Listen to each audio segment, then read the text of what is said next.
So in this game, I pretty much would. I'd just like to point out that farm scores are irrelevant, which is why I'm not checking this out. The fact that Sentinel is 25 for 6. Well, disruption does not cancel life drain. That's something new, but we do see the ball going off here.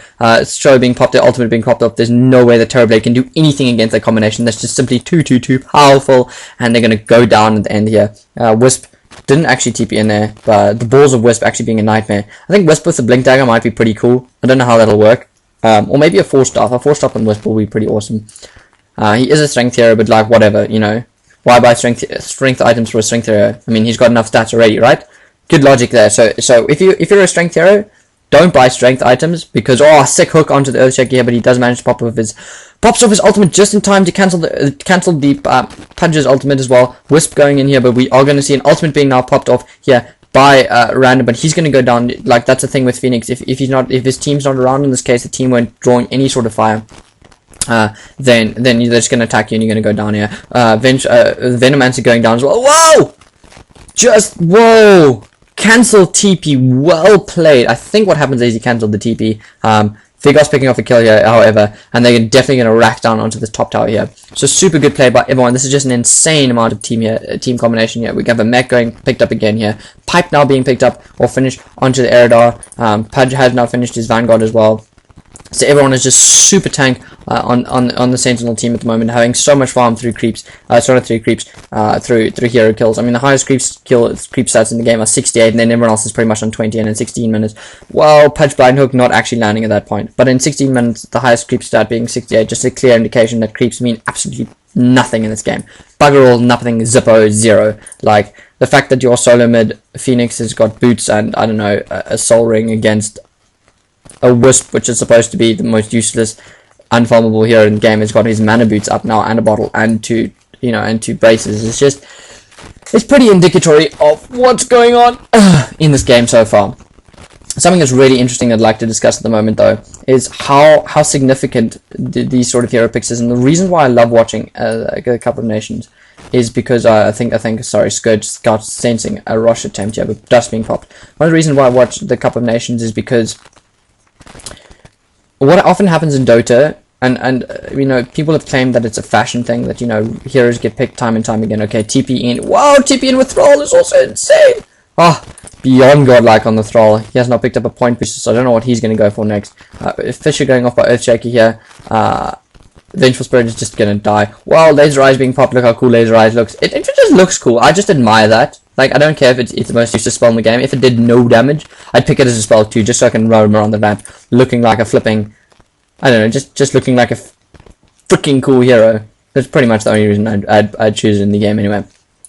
But like I was trying to say, so one of the cool things about the Cup of Nations is that you see these really unusual hero choices. And what you often see in Dota, and what we've seen time and time again, is that heroes like Kunkka, for example, the pirate, come into the game, and everyone picks them pretty much every single game. They're either picked or they're banned, and they're picked all the time, and people think they're the most overplayed Imber heroes in the entire game. Terrorblade is just going to die here. But the one of the most overplayed, you know, or overused and just completely Imber heroes in the game, which Dr. Popping is ultimate, Venom is probably going to die. Anyway, so the most, like, just GG heroes and the imbalance, and then Icefog must fix them and whatever. But then sooner or later, within 5 or 6 versions time, not 5 or 6 versions time, of like 5 months time, we just see Kunkka just hardly ever being picked. And it could be a fashion thing, but in my sense, it's exactly how it ties more into the mindset of how Dota is played.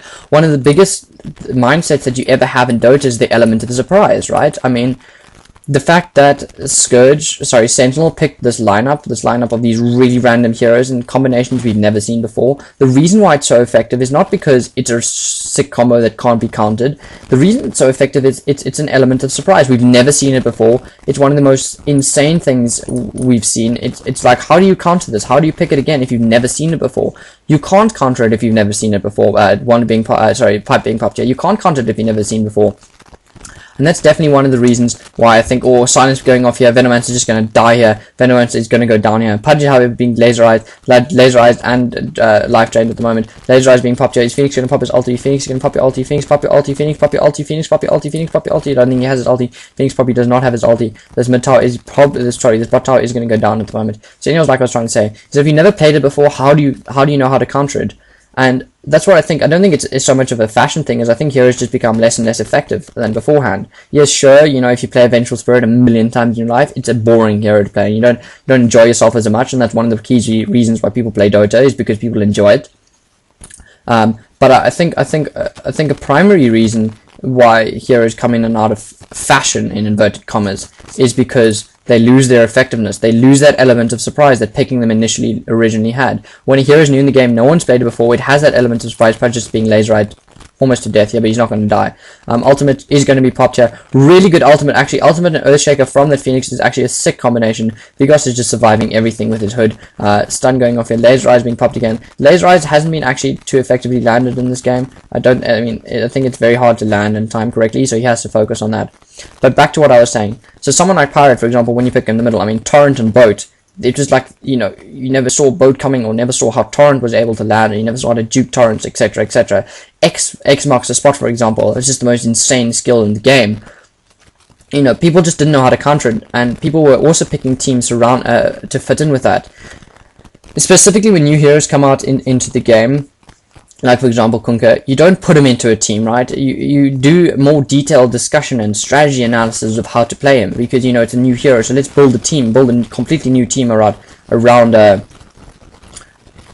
hero, and find a way that he synergizes with people, and find a way that he can play him successfully. And then as time goes along, people don't no longer pick synergy teams in relation to that new hero. They in fact just pick the new hero because they think he's a good hero, and put him into teams more as a counter pick teams, rather than Soulkeeper with 5 Wraithband. What? Lol. Sorry, I completely missed that, but it's decent damage, right, for plus 55 damage. But anyway, so we see people, more and more people picking counter pick teams using that new hero, rather than using that new hero in a team specifically designed for that new hero. Salpy actually managed to pick up a kill here. Whoa! Wisp managed to TP out in just in time. I don't even care how much HP they were on. It was something low. People just in this game, observers are just raging about how insanely powerful, insanely good at the moment. Super good block. Look at the punch block. Wow. GG being called, actually. Vengeful Spirit calling GG. I don't know why Vengeful Spirit called GG. Why is Vengeful Spirit calling GG? You're not even dead. Vengeful Spirit, where are you? Oh, he's in bait. He just calls GG. He's like, screw it. 22 minutes. I'm over this shit. I'm over people surviving with such low HP. We're never gonna win this game. Screw it. So he calls GG. So well played, Grease. Really sick game here. Really enjoyed it. Hope you guys did too. But anyway, so I was trying to point out, is that I think the heroes come out of fashion, come and go out of fashion. Yes, people get bored of playing them, but also I think teams rather focus in the beginning, use them as some sort of an element of surprise, and especially when you've never seen them before, it's definitely an element of surprise. And lastly, because they build teams around them, so you build a team around Kunkka rather than just fitting Kunkka into a team you've already picked up. And specifically in the beginning, people are picking synergy teams, and then as the game progresses, you pick Kunkka as a counter pick to some other sort of heroes, or as a counter carry and that sort of thing. So what I'd like to point out here is the reason why MIM Cup of Nations is so good and so awesome is because people are picking teams and picking strategies, like we saw here from Greece, that are complete teams based completely on synergy and nothing else. This is not a counter pick team here. And this has for long been a discussion in Dota about which team is better. Do you pick a team that's based on AoE synergy, or do you pick a counterpick team? Which team is more effective? And it's never really been shown that synergy teams are more effective. But I definitely think that when new heroes come out like this Wisp, like this Shadow Demon, like this Thrall, when there are new heroes out, I completely think that synergy teams are the way to go. Synergy teams with the new heroes are just insane. It's why we see Weaver and AE being banned so often at the moment, is because teams are planning and discussing teams that involve those heroes that are going to be good with those heroes. And when they do manage to pick those teams just completely rape. Ian James Barnett quote, "This game was rape." Please watch it, guys. I don't think you will ever see a game which has gone 37 for 6 in 22 minutes.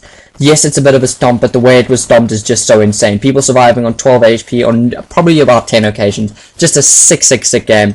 Definitely just the way the synergy lineup that Greece picked up here, the way they put their heroes together, the way they clearly practiced their combination was just so aggressive. I want to see more of this. Really well played there by him. France is probably going to go and delete Warcraft off their PCs at the moment after this game.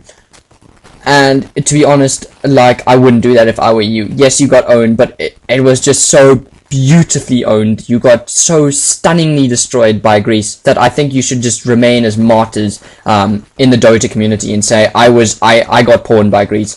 But guys, I gave you the spectacle of your lives. So I hope you guys enjoyed this game. I definitely enjoyed it. One of the best games, or most fun games I've seen in ages. And on that note, cheers. Have a good evening, or good morning, or wherever you are in the world. Cheers, Oaks.